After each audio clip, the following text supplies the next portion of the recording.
여러분, 아름다움이란 게 대체 뭘까요? 우리는 흔히 정답이 딱 정해져 있다고 생각하기 쉬운데요. 만약 그 정답 자체가 시대에 따라서 계속 바뀌는 거라면 어떨까요? 여기서는요, 아름다움의 기준이라는 게 고정된 게 아니라 각 시대가 스스로 그려내는 한 폭의 그림과 같다는 아주 흥미로운 진실을 한번 따라가 보려고 합니다. 시대가 미인을 그린다. 네, 바로 이 문장이 오늘 우리가 떠날 여정의 핵심입니다. 우리가 그냥 무심코 쓰는 미인이라는 단어 속에는요, 사실 수천 년의 역사와 사회, 그리고 때로는 권력의 욕망까지 담겨 있거든요. 그러니까 아름다움은 절대적인 기준이 아니라 시대라는 거대한 캔버스 위에 매번 새롭게 그려지는 초상화 같은 거죠. 자, 그렇다면 가장 중요한 질문이 남습니다. 그 그림을 그리는 붓은 과연 누가 쥐고 있는 걸까요? 도대체 무엇이 또 어떤 힘이 한 시대의 아름다움을 정의하는 걸까요? 그 답을 찾기 위해서 지금부터 시간을 거슬러 올라가서 미의 기준을 둘러싼 아주 흥미로운 사건들 속으로 한번 들어가 보겠습니다. 1974년 한국으로 가볼까요? 신중현의 미인이라는 노래, 한 번 보고 두 번 보고 자꾸만 보고 싶네. 이 가사로 그야말로 전국을 휩쓸었죠. 하지만 그 열광은 그리 오래가지 못했습니다. 이 노래가 곧 퇴폐적이라는 딱지가 붙어서 금지곡이 되어버린 거예요. 아니, 모두가 열광하는 아름다움이 어떻게 한순간에 사회를 위협하는 불온한 것으로 돌변할 수 있었을까요? 이 사건은요, 아름다움이 단순히 개인의 취향 문제가 아니라 그 시대의 권력과 어떻게 부딪히는지를 보여주는 아주 강력한 예시라고 할 수 있습니다.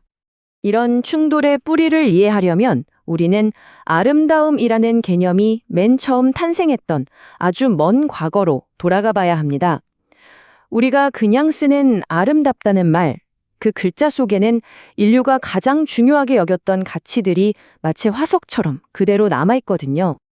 아름다울 미자를 한번 쪼개보면요, 정말 놀라운 사실이 드러납니다. 첫 번째 해석은 아주 현실적이에요. 큰 양. 그렇죠. 고대 사회에서 크고 살찐 양은 생존과 직결된 풍요 그 자체였습니다. 다시 말해서 배부름이 아름다움의 첫 번째 조건이었던 셈이죠. 그런데 두 번째 해석은 분위기가 완전히 다릅니다. 갑골문을 보면 이 글자가 화려한 장식을 머리에 쓴 사람의 모습인데 이게 바로 하늘의 제사를 지내는 신성한 존재를 상징했다는 거예요. 정리하자면 인류 최초의 아름다움은 가장 현실적인 풍요와 가장 초월적인 신성함이라는 두 개의 기둥 위에 세워졌던 겁니다. 풍요로움이 곧 아름다움이다 라는 관점은 동서양을 가리지 않았습니다. 지금 보시는 수만 년 전에 만들어진 이 비너스 조각상들이 바로 그 증거죠. 현대적인 기준으로는 좀 거리가 멀어 보이지만 이렇게 과장되게 표현된 가슴과 엉덩이는 공동체의 생존 그 자체를 의미하는 다산의 상징이었어요. 많이 낳고 풍족하게 먹는 것, 그것이야말로 원시 인류가 꿈꾸던 가장 절실한 아름다움이었던 거죠.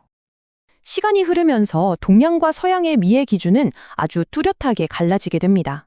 서양이 황금 비율처럼 수학적이고 과학적인 접근으로 완벽한 신체를 탐구했다면 동양은 눈에 보이지 않는 내면의 가치에 더 집중했어요. 특히 유교의 영향으로 겉모습보다는 내면의 덕, 그리고 은은하게 풍겨나오는 그 단아한 분위기를 최고로 쳤죠. 신윤복의 미인도 속 여인이 막 화려하게 예쁘다기보다는 뭔가 깊은 기품이 느껴지는 것처럼 말이에요. 자, 이제 우리의 여정은 일본의 에도 시대로 한번 훌쩍 날아가 봅니다. 이 시기에 등장한 우키요에라는 목판화는요, 아름다움을 소수 귀족의 전유물에서 해방시켜서 도시의 대중문화와 유행의 한가운데로 끌어온 아주 중요한 역할을 했습니다. 미인도를 뜻하는 이 비진가의 발전 과정을 보면요, 이건 뭐 거의 한편의 기술혁명사를 보는 것 같아요. 1680년대에 모로노부가 흑백으로 뼈대를 잡고 1760년대에 하루노부가 화려한 색을 입혔고요. 마침내 1790년대에 우타마로가 이 그림의 영혼을 불어넣어서 최초의 대중 스타를 탄생시킵니다. 한 명씩 좀 더 자세히 살펴볼까요?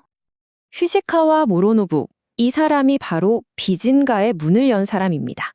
그의 흑백 판화는 오직 선과 형태만으로 당시 여성들의 우아한 자태와 화려한 기모노의 문양을 담아냈죠. 이건 그냥 예쁜 여자를 그린 게 아니에요. 당대 도시의 유행과 패션을 담은 말하자면 최초의 스타일 화보였던 셈입니다. 다음 주자인 스즈키 하루노부는 기술혁명가였습니다. 니시키에라는 혁신적인 다색 인쇄술 덕분에 이건 흑백 세상에 갑자기 총천연색이 폭발한 것과 같았죠. 그의 그림 속 여성들은 더 이상 선으로만 존재하는 게 아니라 몽환적인 색감의 옷을 입고 생생한 배경 속에서 숨을 쉬는 듯 했습니다. 비로소 미인도는 단순한 기록을 넘어서 감성과 이야기가 담긴 한 편의 드라마로 진화하게 된 겁니다. 자, 드디어 비진가의 정점을 찍은 거장, 기타가와 우타마로를 만날 시간입니다. 그는 예술을 그냥 감상하는 걸 넘어서 오늘날의 연예인과 팬덤 문화를 만들어내는 매체로 탈바꿈시킨 정말 대단한 인물입니다. 우타마로의 가장 강력한 무기는 바로 오쿠비에, 요즘 말로 하면 클로즈업이었습니다. 그는 아주 과감하게 인물의 얼굴과 상반신을 화면에 가득 채웠어요. 그전까지 멀찍이 전신에 감상하던 사람들은 이제 그림 속 인물의 미세한 표정 변화나 눈빛의 떨림까지 읽어낼 수 있게 된 거죠. 이건 단순한 구도의 변화가 아니었어요. 보는 사람과 그림 속 인물 사이에 전례 없는 친밀감을 만들어낸 그야말로 혁명이었습니다. 정말 놀라운 점은요, 그가 현대의 아이돌 산업과 거의 똑같은 방식으로 스타를 만들어냈다는 겁니다. 일단 오크비에로 감정적인 유대를 만들고 그림에 실제 인기 기녀들의 이름을 딱 새겨 넣었어요. 대량으로 생산돼서 싸게 팔린 그의 그림은 오늘날의 아이돌 브로마이드나 잡지 화보랑 똑같은 역할을 한 거죠.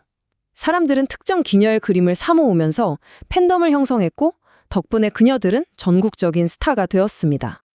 하지만 이런 대중의 열광은 날카로운 칼날이기도 했습니다. 우타마루가 존경받는 역사적 인물인 도요토미 히데요시의 후궁들을 감히 유곽의 여성처럼 그렸다는 이유로 막부의 철퇴를 맞게 된 거죠. 50일 동안 수갑을 차는 벌을 받은 충격으로 그의 예술혼은 완전히 꺾여버렸고 결국 2년 뒤 쓸쓸하게 세상을 떠났습니다. 대중의 욕망을 그리던 예술이 감히 정치 권력의 심기를 건드렸을 때 그 결말이 얼마나 비극적일 수 있는지를 보여준 사건이었죠. 에도 시대가 막을 내리고 아름다움을 정의하는 힘은 이제 예술가의 붓끝을 떠나 잡지, 텔레비전, 사진 같은 대중매체의 손으로 넘어가게 됩니다. 20세기에 들어서면서 미인을 만드는 권력은 빠르게 이동합니다. 서구화의 영향으로 단아함보다는 뚜렷한 이목구비가 새로운 기준으로 떠올랐고요. 70년대에는 남성 잡지를 중심으로 한 그라비아 화보가 여성의 몸을 새로운 방식으로 소비하기 시작했죠. 80년대에는 대학 축제에 불과했던 미스 캠퍼스가 TV와 만나면서 스타를 만드는 거대한 공장이 되었고 마침내 1991년 이 모든 흐름을 집약하는 하나의 거대한 사건이 터집니다. 이 미스 캠퍼스 현상은 정말 주목할 만해요. 그냥 평범한 대학 축제 행사가 방송 카메라와 만나면서 아나운서나 연예인이 되는 가장 확실한 등용문으로 변모했기 때문입니다. 이제 아름다움은 더 이상 예술가의 주관이나 대중의 유행이 아니라 방송국과 대학이라는 거대한 기관이 공인하고 만들어내는 것이 되어버린 거죠. 1991년 일본 사회는 이 숫자 하나로 발칵 뒤집힙니다. 155만.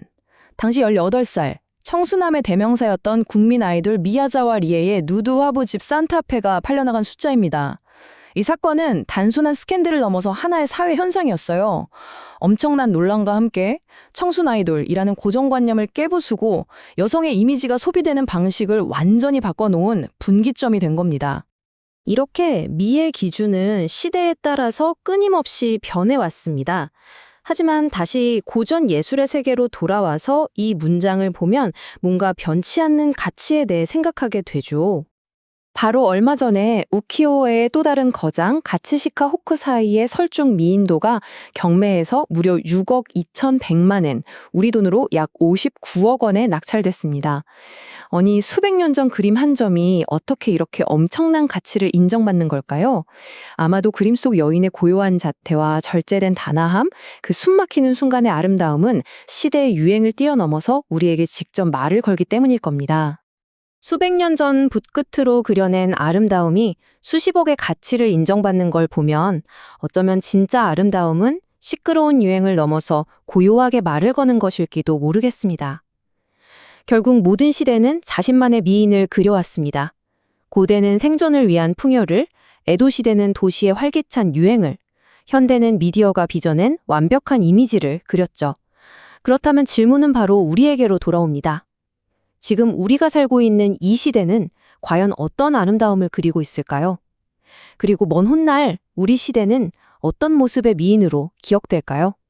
한 번쯤 깊이 생각해 볼 문제입니다.